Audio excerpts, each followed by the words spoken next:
Une opération discrète dans les profondeurs de l'Atlantique Nord aurait déclenché une réaction immédiate de la NATO. Le Royaume-Uni et la Norvège lancent une traque coordonnée contre des sous-marins russes soupçonnés d'activités sensibles autour des infrastructures critiques sous-marines. Selon plusieurs sources, cette activité s'inscrirait dans une stratégie plus large attribuée à Vladimir Poutine, visant à exploiter la vulnérabilité des câbles sous-marins et des pipelines énergétiques. Ces infrastructures, invisibles mais essentielles, constituent l'épine dorsale du monde moderne. Leur perturbation pourrait avoir des conséquences systémiques majeures, notamment en cas de crise. Des unités sous-marines russes auraient été observées en train de cartographier avec précision des segments de ces réseaux, identifiant des points potentiellement sensibles. Une telle activité, en apparence technique, prend une dimension stratégique lorsqu'elle est interprétée comme une préparation à d'éventuelles actions de sabotage. L'enjeu est considérable. Environ 95% du trafic mondial de données transite par des câbles sous-marins, soutenant à la fois les communications civiles, les transactions financières et les échanges militaires. Face à ces mouvements inhabituels, le Royaume-Uni et la Norvège ont coordonné une opération de surveillance et de dissuasion d'une ampleur rare. Plus de 500 personnels ont été mobilisés,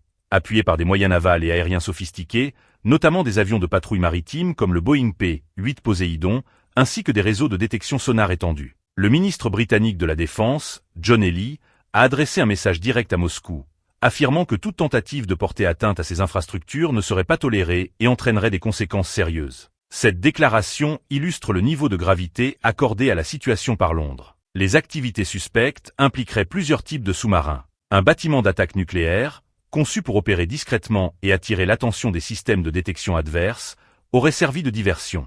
Derrière lui, des unités spécialisées, potentiellement liées à Guji, auraient poursuivi des opérations plus sensibles, axées sur l'exploration et la cartographie détaillée des infrastructures sous-marines. Ces unités, rarement évoquées publiquement, sont réputées pour leurs capacités avancées en matière d'opérations en grande profondeur. Leur rôle dépasse la simple reconnaissance. Elles peuvent intervenir directement sur les câbles et installations, ce qui renforce les inquiétudes quant à une éventuelle préparation d'actions futures. L'opération conjointe anglo-norvégienne a finalement permis de détecter, suivre et contraindre ces sous-marins à quitter la zone. Il s'agit de l'une des plus importantes opérations de ce type depuis la fin de la guerre froide, révélant un regain de tension dans le domaine sous-marin. Cependant, la dynamique ne s'est pas arrêtée là. Dans les jours qui ont suivi, un navire de guerre russe, l'admiral Grigorovich, a escorté des pétroliers sous sanctions à travers la Manche. Ce déploiement, hautement symbolique, s'inscrit dans une logique de démonstration de force et de contestation des mécanismes de contrôle occidentaux sur les routes maritimes. Cette évolution s'appuie sur une doctrine stratégique associée à Nikolaï Patrushev,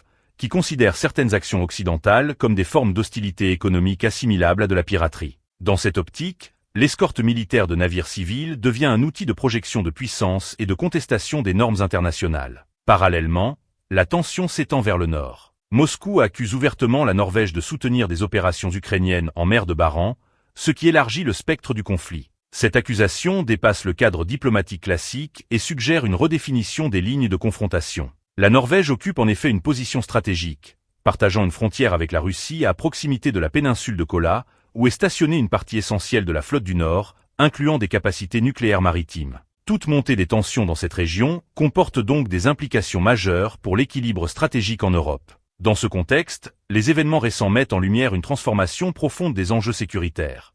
Les conflits ne se limitent plus aux champs de bataille visibles, mais s'étendent aux infrastructures critiques, aux réseaux invisibles et aux espaces sous-marins. La maîtrise de ces domaines devient un facteur déterminant dans les équilibres de puissance contemporains. Le commandant en chef de la défense norvégienne a récemment mis en garde contre la possibilité que la Russie recoure à la force pour protéger ses installations nucléaires stratégiques. Pour la première fois depuis la Seconde Guerre mondiale, des communications officielles ont été adressées à la population norvégienne, les avertissant que, en cas de conflit, des biens privés pourraient être réquisitionnés. Parallèlement, des plans d'évacuation ont été élaborés pour les zones situées à proximité de la frontière russe, signe tangible d'une inquiétude croissante. L'archipel du Svalbard constitue un point de tension particulier dans cette région arctique. Bien qu'il relève de la souveraineté norvégienne en vertu d'un traité international, la Russie y exerce une pression constante, notamment à travers ses droits d'exploitation minière et une présence accrue, cherchant à étendre son influence. Face à cette situation, la Norvège a intensifié sa coopération sécuritaire avec les États-Unis,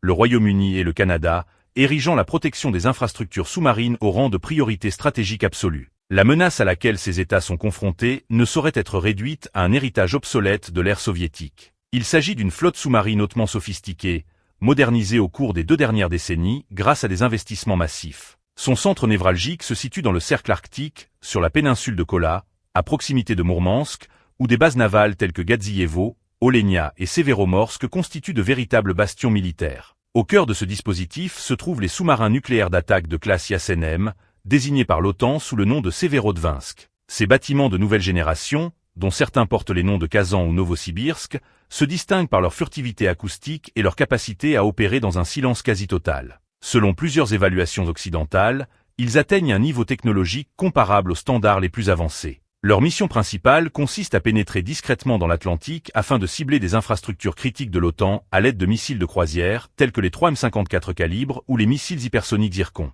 Toutefois, la menace ne se limite pas à la dimension cinétique. Une entité particulière, la Direction principale de la recherche en eau profonde, GUJI, opérant en marge des structures classiques du ministère de la Défense russe, supervise des plateformes spécialisées comme le Belgorod ainsi que des submersibles capables d'atteindre de grandes profondeurs. Ces unités ont pour mission de perturber, voire de détruire, les infrastructures sous-marines essentielles de l'Occident, notamment les câbles de communication et les pipelines énergétiques. Cette capacité confère à la Russie un levier stratégique considérable, souvent qualifié de menace invisible. Si ces sous-marins parviennent à franchir la ligne Juke, Groenland-Island Royaume-Uni, leur détection dans l'immensité océanique devient extrêmement difficile. Face à ce défi, la stratégie occidentale évolue. Plutôt que de tenter de localiser ces plateformes en haute mer, l'objectif est désormais de les contenir dès leur sortie de port. Une telle mission dépasse largement le cadre des patrouilles classiques et nécessite une coordination sans précédent, ainsi qu'une architecture défensive intégrée. C'est dans ce contexte qu'intervient l'accord dit Luna House,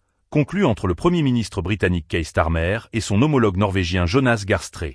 Cet accord marque une étape historique en fusionnant les capacités navales des deux pays dans une structure opérationnelle conjointe. Son nom fait référence à un centre de coordination de la résistance norvégienne établi aux îles Shetland durant la Seconde Guerre mondiale, soulignant une continuité symbolique dans la défense collective. Désormais, les limites opérationnelles en mer du Nord sont en grande partie abolies, permettant la mise en œuvre d'une flotte intégrée sous commandement unifié. Cette force repose notamment sur les frégates de type 26, conçues par le Royaume-Uni, que la Norvège a décidé d'acquérir dans le cadre de la modernisation de sa marine. Au total, au moins 13 bâtiments spécialisés dans la lutte anti-sous-marine formeront une barrière continue s'étendant de la mer de Barents jusqu'à l'Islande. Ces navires se distinguent par leur discrétion acoustique, leur radar tridimensionnel artisan et leur sonar remorqué type 2087, capables de détecter les anomalies les plus infimes sous la surface. Ils constituent l'épine dorsale d'un dispositif destiné à contenir une menace sous-marine de plus en plus sophistiquée. Dans ce contexte, un conflit potentiel ne prendrait probablement pas la forme d'un affrontement naval classique, mais plutôt celle d'une succession d'incidents localisés. Par exemple, l'interception d'un pétrolier sous sanction par une unité de l'OTAN pourrait entraîner l'intervention d'un navire russe, déclenchant une escalade progressive. Verrouillage radar, guerre électronique, tir de sommation, puis exploitation médiatique de l'incident. Plusieurs zones critiques présentent un risque particulier d'escalade. Le détroit de Douvres, l'un des axes maritimes les plus fréquentés au monde, le détroit du Grand Belt au Danemark, passage clé pour les exportations russes, le Skagerrak, corridor stratégique entre la mer Baltique et la mer du Nord, ainsi que Tel-Rossin entre le Danemark et la Suède. À cela s'ajoute la Méditerranée occidentale, où des incidents récents ont déjà démontré l'extension géographique du risque. La stratégie du Kremlin apparaît ainsi clairement structurée.